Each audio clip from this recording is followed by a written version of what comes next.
하나님 말씀 보겠습니다. 에스겔서 16장 53절에서 63절입니다. 에스겔 16장 53절 교독하겠습니다. 내가 그들의 사로잡힘 곧 소돔과 그의 딸들의 사로잡힘과 사마리아와 그의 딸들의 사로잡힘과 그들 중에 너의 사로잡힌 자의 사로잡힘을 풀어줘. 내가 내 수욕을 담당하고 내가 행한 모든 일로 말미암아 부끄럽게 하리니 이는 내가 그들에게 위로가 되리라. 네 아우 소돔과 그의 딸들이 옛 지위를 회복할 것이요 사마리아와 그의 딸들도 그의 옛 지위를 회복할 것이며 너와 네 딸들도 너희 옛 지위를 회복할 것이니라. 내가 교만하던 때에 내 아우 소돔을 내 입으로 말하지도 아니하였느니라. 곧 내 악이 드러나기 전이며 아람의 딸들이 너를 능욕하기 전이며 너희 사방에 둘러있는 블레셋의 딸들이 너를 멸시하기 전이니라. 내 음란과 내 가증한 일을 내가 담당하였느니라. 나 여호와의 말이니라. 나주 여호와가 이같이 말하노라. 내가 맹세를 멸시하여 언약을 배반하였은즉 내가 네 행한 대로 내게 행하리라. 그러나 내가 너희 어렸을 때에 너와 세운 언약을 기억하고 너와 영원한 언약을 세우리라. 내가 네 형과 아우를 접대할 때에 내 행위를 기억하고 부끄러워할 것이라. 내가 그들을 내게 딸로 주려니와 내 언약으로 말미암음이 아니니라. 내가 내게 내 언약을 세워 내가 여호와인 줄 내가 알게 하리니 이는 내가 네 모든 행한 일을 용서한 후에 내가 기억하고 놀라고 부끄러워서 다시는 입을 열지 못하게 하려 함이니라. 주 여호와의 말씀이니라. 아멘. 아멘.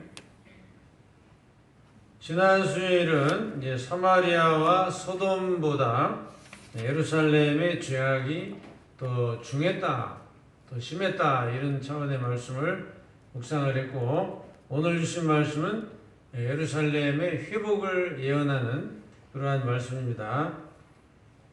이제 53절을 보면은 이스라엘의 회복을 예언하는 가운데에 53절 뒷부분에 보면은 그들 중에라는 낱말이 나옵니다. 그들 중에라고 했기 때문에 회복되기는 회복되는데 소돔과 사마리아보다 크게 날 건 없다. 말하자면 예루살렘이라고 해서 유대 사람들에게 해서 특별히 나은 건 없다. 그런 차원의 이야기입니다. 여기 소돔과 사마리아는 영적으로 이방인을 대표하는 그런 상징적 표현이라고 말할 수가 있습니다. 하나님의 진노로 멸망한 소돔과 사마리아가 예수 그리스도의 복음으로 회복될 때 이스라엘도 한몫 끼워준다, 이런 차원의 이야기입니다. 그렇기 때문에 이스라엘 민족이 교만해져서는 안 되는 이유가 바로 이것입니다. 하나님의 이제 구원이 이방 세계에 퍼지게 됐고, 이스라엘이라고 해서 특별한 게 없고, 그들도 똑같이 예수를 믿어야 구원을 받는 그런 일이 일어났고, 오히려 이제 시기적으로 볼 때는 이스라엘 민족이 늦게, 다른 민족보다는 늦게 이렇게 회개하고 돌아올 가능성이 많다. 이렇게 이제 성경적으로 볼 수가 있습니다. 또 54절에 보면은 네가 행한 모든 일로 말미암아 부끄럽게 하리니 이는 네가 그들에게 위로가 됨이라, 이런 이야기를 했어요. 이스라엘의 죄는 소돔과 사마리아보다 더했기 때문에 이스라엘이 수욕을 담당하는 건 당연하고, 또 행한 대로 받는 법칙에 따라 그들이 행한 죄로 인해서 고난을 받을 때 이방인들이 그동안 멸시받은 것에 대해서 위로를 받는다. 그러니까 하나님이 예루살렘과 유대를 심판할 때 다른 이방인들이 볼 때 저 사람들도 별 수 없구나. 선민이라고 그렇게 자랑하더니 별 수 없이 얻어 터져가지고 망하는구나. 이렇게 생각을 하고 위로를 받는다. 뭐 이런 이야기입니다. 하나님의 구원은 공평한 거죠. 또 하나님의 심판도 공평한 것이고, 그렇기 때문에 하나님의 구원이 유대인들을 배제하지는 않습니다. 그러나 이제 사도 바울의 그 편지를 볼 때 시기적으로 종말의 때에 유대인들이 대거 구원을 받을 것이다. 이렇게 우리는 기대를 하고 있는 거죠. 회개하고 많이 돌아올 것이다. 지금도 이제 간간히 그 유대 나라의 그 소식을 들어보면은 그 유태인 청년들이 이제 신약 성경을 읽고 돌아오는 그런 청년들이 늘어나고 있다. 그런 뉴스도 있습니다. 그리고 최근에는 히브리어로 신약 성경이 발간이 됐습니다. 그래서 이제 유태인들도 신약 성경을 읽을 수 있도록 자기가 읽으려고만 하면 얼마나 읽을 수 있도록 그렇게 성경책도 나오고, 또 물론 이제 영어로 다 이제 번역된 책들은 워낙 많으니까 영어를 할 줄 안다면 또 읽으려면 얼마든지 읽을 수는 있죠. 그리고 요즘은 이슬람 사회에서도 청소년들이 상당히 그 부정적인 생각을 가지고, 왜 우리 이슬람은 이렇게 사람을 많이 죽이고 너무 폭력적이고 이런 게 너무 싫다. 이래가지고 이슬람의 그 청소년들이 점점 무신론자로 바뀌어지고 기독교를 받아들이는 그런 경향이 높아지고 있다. 그런 뉴스들이, 긍정적인 뉴스들이 나와요. 그러니까 유태인들이라고 해서 아무리 고집이 세다고 해도 별 수 없죠. 하나님이 마지막에 역사를 하면 유대인들도 돌아올 것이다. 사도 바울의 그 바람처럼 그렇게 이제 돼가고 있다고 보여집니다. 그리고 이제 55절의 말씀은 53절에 묵상한 내용과 비슷한 얘기입니다. 말하자면 우상으로 점철된 그 이방 지역들은 복음으로 회복될 때에 유대 땅에도 복음의 빛이 비치게 되고 온 이스라엘이 구원을 받는 그런 역사적인 날이 올 것이다. 이렇게 기대를 합니다. 복음은 지역과 또 민족, 나라와 국경을 넘어 하나님의 나라를 확장해 나가고 있습니다. 이 말세를 맞이해서 우리 대한민국 교회의 사명은 매우 크다. 이렇게 말할 수가 있습니다. 우리 대한민국은 자랑스럽게도 짧은 기간 안에 이렇게 경제를 많이 회복을 해서 이제 세계 나라들이 부러워하는 그런 이제 나라가 됐는데, 그것은 이제 영적으로 보셔야 됩니다. 우리는 단순한 이런 그 통계나 또 경제적 상황만 보고 우리나라가 참 좋아, 멋있어, 자부심을 가져도 돼. 여기 이걸로 끝나면 우리는 아무 의미가 없어요. 그거는 모든 사람이 다 그렇게 느끼는 거기 때문에 우리는 신앙의 눈으로 봐야 되죠. 어떻게 생각을 해야 됩니까, 여러분? 하나님이 우리 대한민국을 축복해 주신 것은 뭐 때문에 축복을 이렇게 주시는 거죠? 우리가 볼 때는 선교하라고, 할렐루야. 선교하라고 하나님이 복을 주시는 거예요. 그러니까 우리가 하나님이 주신 이 복을 누릴 생각만 하지 말고 이제는 선교하는 일에 우리가 힘을 써야 되고, 선교하는 일에 기도해야 되고 우리가 노력을 해야 되죠. 요즘은 백신 불평등에 대한 그런 이제 비판이 많이 나오고 있잖아요. 남아공에서 일어난 이 변이가 선진국을 이제 다시 이제 타격을 하고 있는데, 많은 이제 후진국에서 선진국에 대해서 지금 많이 비판을 하고 있습니다. 왜냐? 백신을 좀 나눠주지.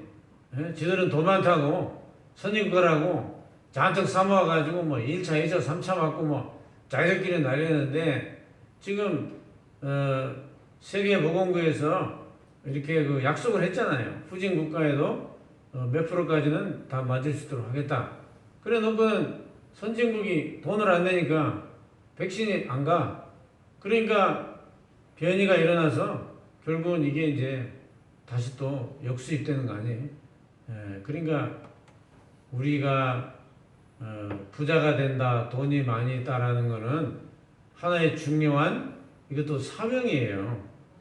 이거 우리 그냥 잘 먹고 잘 살고 누리라고 주는 물질이 아니에요. 그렇기 때문에 모든 것이 하나님의 은혜이기 때문에 이제 그 잘 사는 사람은 항상 못 사는 사람을 돌봐야 돼요. 그게 하나님의 뜻이에요. 그렇기 때문에 이렇게 방역도 우리가 이제 대한민국 방역도 좋지만 이 후진국가에 백신을 좀 줘야 됩니다, 여러분. 안 주니까 거기서 변이가 나와가지고 또 우리한테 또 오잖아요. 그러니까 소용없어요. 그러니까 이제 이 세계가 하나가 됐기 때문에 다 같이 이제 같이 이제 먹고 살아야 되지. 한쪽 굶으면 이게 또 안 되는 거예요. 불균형이 일어나가지고 또 역습이 벌어져요. 미국에 요새 크리스마스 시즌이 와가지고 대형 고급 매장이 지금 떼강도들에서 털리는 거 아시죠? 그래가지고 지금 난리가 났어요. 미국 같은 그런 나라에서도 한 열 몇 명씩 막 떼강도들이 들어와가지고 미국의 그 고급스러운 상점들 있잖아요. 그런 데를 습격을 해가지고 지금 털리고 난리가 났어요. 그러니까 이 못 사는 사람들을 안 돌보면 역습을 받을 수밖에 없어요. 그러니까 어쩔 수 없는 이 사회 불균형을 해소하기 위해서 노력을 해야 되는 것처럼 우리 교회가 지금 대한민국이 이렇게 경제적으로 좀 나아졌는데 그거 우리가 정신 안 차리면 큰일 납니다. 정신 차리고 절대 우리가 호의호식 하려고 하지 말고 여러분 이제 그 선교해야 되는 선교 전도하고 우리가 구제하고 베푸는 일에 힘써야 할 줄로 믿습니다. 또 네가 56절 교만하던 때에 내 아우 소돔을 내 입으로 말하지도 아니하였다 그랬어요. 그러니까 유태인들이 그 잘 나갈 때는 하나님의 은혜를 잊어버리고 교만해져 가지고 소돔의 멸망 같은 거는 입에 담지도 않았다는 거예요. 무슨 얘기냐면 우리는 그런 일이 없다. 소돔 아이고 그 소돔 망한 거 봐라. 우리는 그럴 리가 있나? 이제 자기들은 이제 자신 있다 이거지. 그거 참 큰 착각이죠, 여러분. 소돔이나 소돔이 아닌 유대인이나 시대가 좀 다른데 무슨 큰 차이가 있겠어요? 세상은 변해도 인간의 죄악성은 별 차이가 없어요. 그렇기 때문에 항상 우리는 교만해지지 말고 정신을 차려야 돼요. 두려워요, 정말. 어떻게 보면 우리가 과거보다 가난에서 좀 벗어나서 먹고 살만하다는 이게 더 사실 걱정이 더 돼요. 우리가 이때야말로 정신을 차리고 더 겸손해야 됩니다.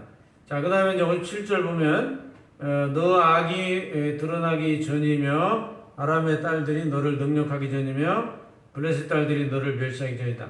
그러니까 아람은 말하자면 수리아를 말하죠. 그 위에 이스라엘 그 북쪽에 아람이라는 민족이 흩어져가지고 막 살았는데 참 이 나라는 이상하게 나라를 못 만들었어요. 그 참 하나님의 참 축복이 없는 것 같아요. 아람이 그 숫자가 어마어마하거든요. 유브라데스 강을 타고 이쪽으로 어마어마한 그 민족이 살았던 나라인데 그 나라를 못 세웠어요. 그런지 아람의 그 후신, 아람이라고 보통 말하는 그 뒤에 나라가 이제 수리아인데 수리아도 별로 이렇게 나라를 잘 이끌지 못했어요. 지금은 이제 시리아라고 좀 남아있어요. 이스라엘 북쪽에 시리아 나라가 있는데 이제 그 침략을 말하는 거예요. 수리아가 침략을 하고 블레셋의 침략을 받을 때 그때는 잘 몰랐다는 거예요. 감각이 둔해져 가지고 하나님의 말씀에서 자기들이 빗나가 있었는데 침략을 당하고 보니까 깨닫는 거예요. 아, 우리가 뭐 잘못했나 보다. 우리가 왜 이렇게 침략을 받아도 나라가 왜 망했지? 아, 우리가 신앙생활을 뭘 잘못했구나. 이제 나중에 고난을 받고 나서 이제 깨닫는다는 거예요. 그럴 때 여러분, 사람은 교만해질 이유가 없습니다. 왜냐하면 모든 것이 하나님의 은혜 아닙니까? 예, 우리가 좀 잘 사는 것도 하나님의 은혜. 모든 것이 다 하나님의 은혜로 인하여 된 거지 우리가 잘나서 된 거 아니거든요. 그러니까 모든 것이 다 하나님의 은혜 속에 우리가 있는 거기 때문에 절대 교만해지지 말고 잘 될수록 겸손해져야 돼요. 잘 될수록. 두려운 거예요. 우리는 그 은혜를 또 보답하는 삶을 살아야죠. 그래서 우리는 사명을 갖고 또 현재 좀 잘 나갈 때 이렇게 정신을 차려야 됩니다. 자, 그 다음에 58절을 보면은 네 음란과 내 가정한 일을 내가 담당했느니라. 그 죄로 인해서 죄값을 담당하고 징계를 받는다는 얘기입니다. 자, 그러니까 이제 사랑하기 때문에 징계를 하는 거고, 또 징계를 받아야 그 다음에 회복이 있는 거죠. 그냥 아무 조건 없이 회복시켜 주는 건 아니고, 잘못한 거에 대해서 좀 징계를 받고 이제 회복을 하는 건데요. 자, 그 다음에 음란과 가정한 일 때문에 그렇다는 거죠. 자, 이것은 이제 다 우상 숭배를 빗대서 한 말씀인데, 그러니까 우리가 하나님을 우리 인생에서 가장 중요하게 여기질 않고 하나님보다 다른 것에 더 중요한 가치를 둔다든지, 또 중요한 일이라고 생각한다든지, 또 하나님보다 사람과의 관계라든지 이런 거를 더 중요시 여기면 안 된다는 거예요.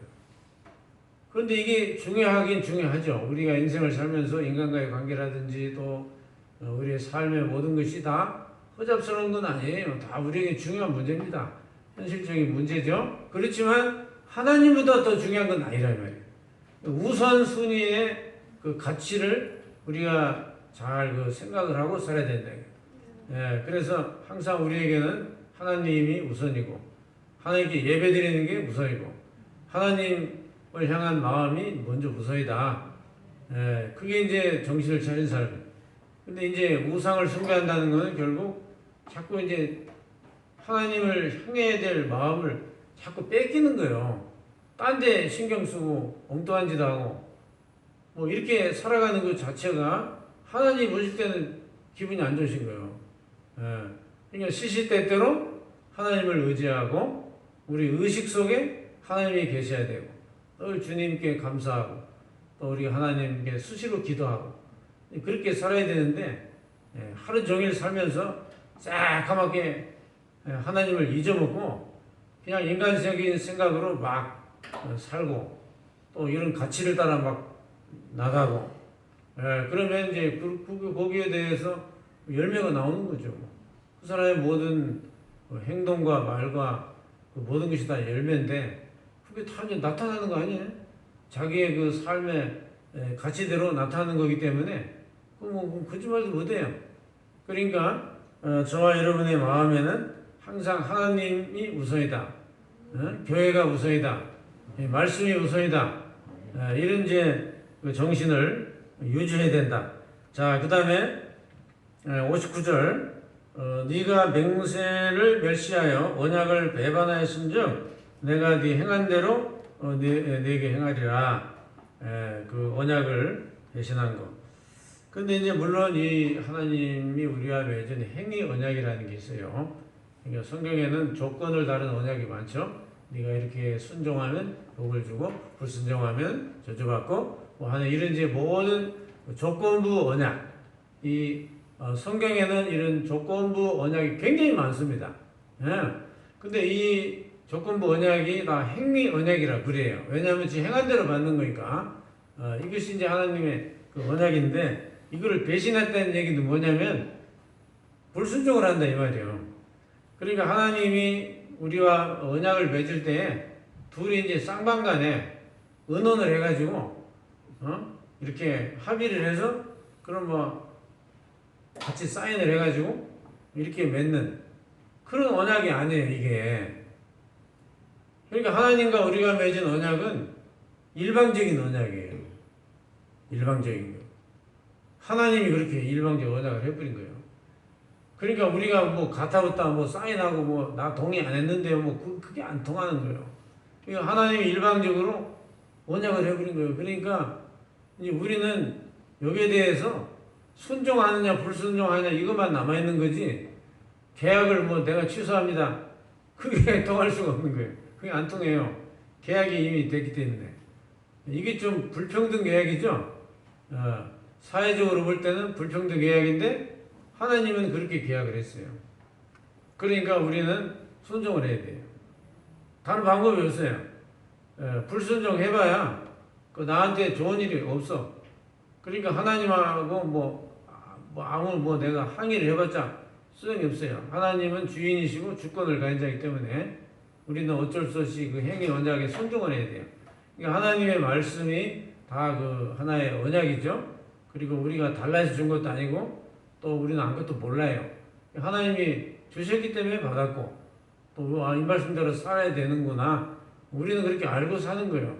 이게 이제 하나님과의 우리의 그 행위 언약인데, 그런데 하나님은 참 이 행위 언약에 대해서도 많이 사실은 수정과 양보를 하십니다.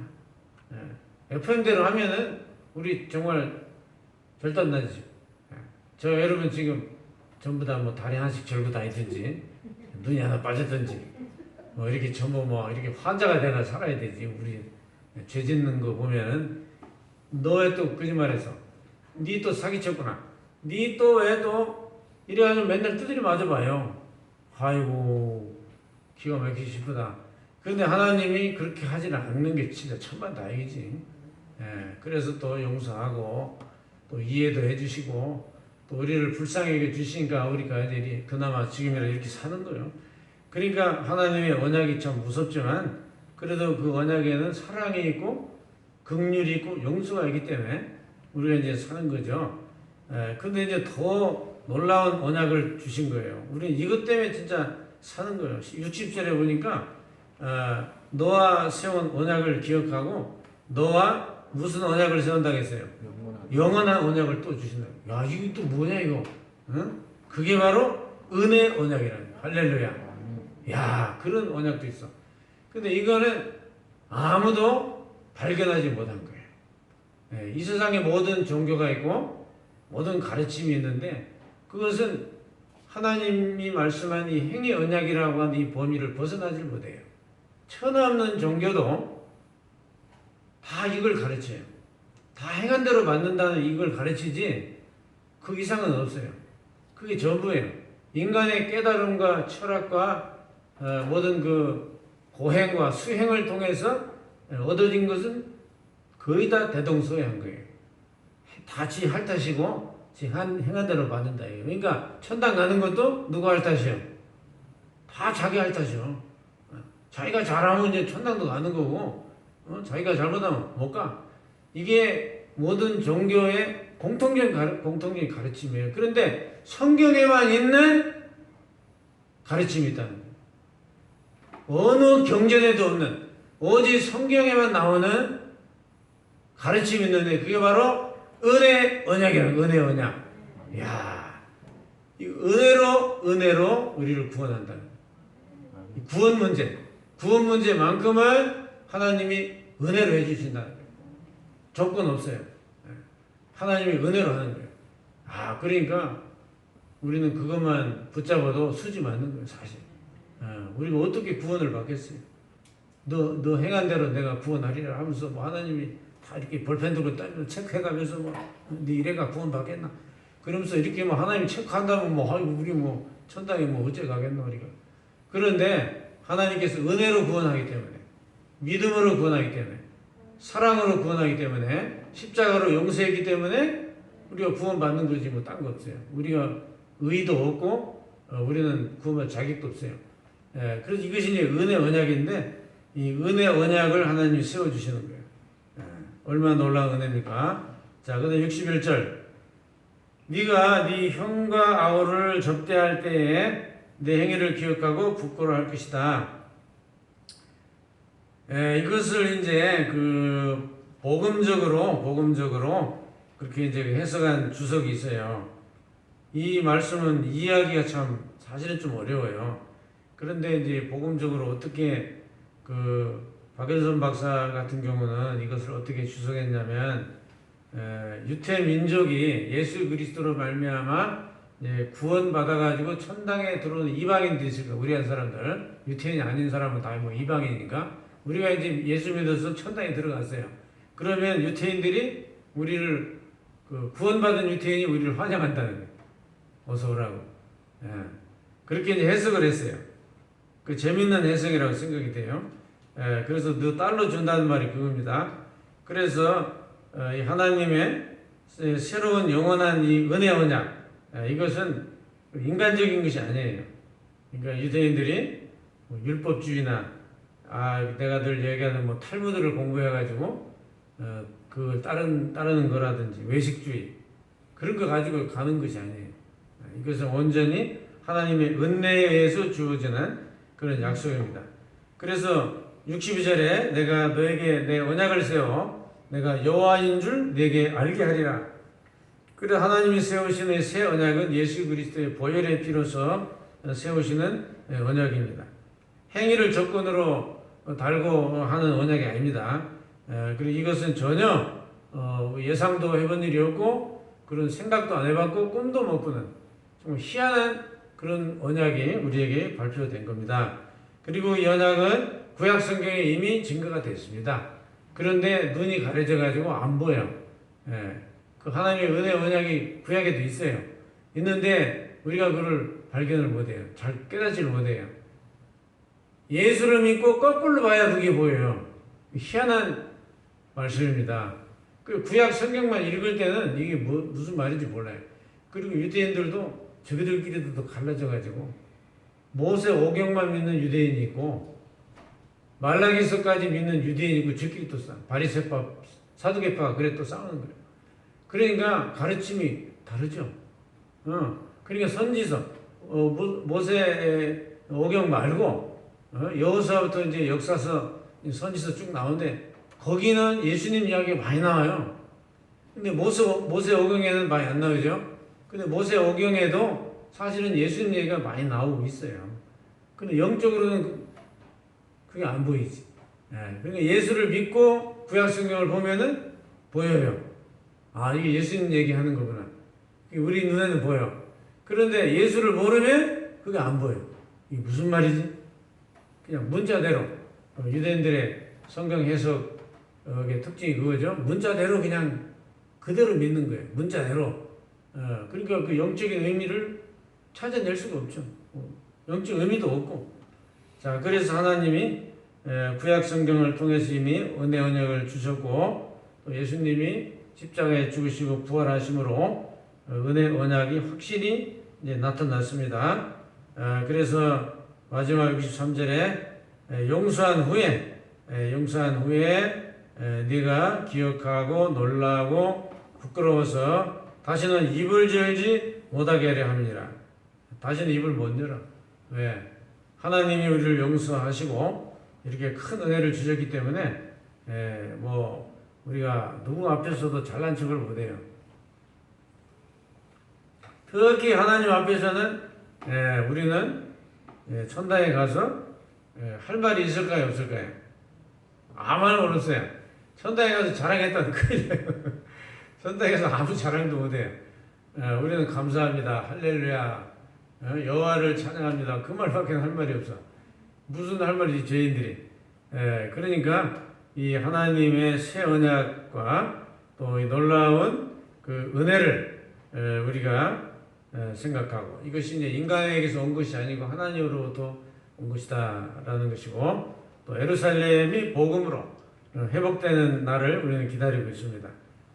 그리고 이런 코로나의 역습으로 팬데믹이 와서 지금 모든 세계인이 고난을 받고 있는데 전문가들에 의하면 이런 식으로 5년이 가버리면 진짜 세계의 모든 것이 완전히 바뀔 거라고 그래요. 그리고 이제 제가 영적으로 봐도 이게 지금 알곡과 쭉정이를 갈라내는 지금 이제 타작 시기가 왔나 이런 생각이 갑자기 들 때가 있어요. 무서워요. 예, 그래서 이제 코로나를 하나님 쫙 뿌려보니까 이게 알곡과 쭉정이가 딱 드러나요.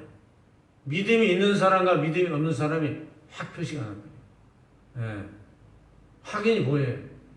그러니까 이게 말세 이제 타작할 때가 왔나.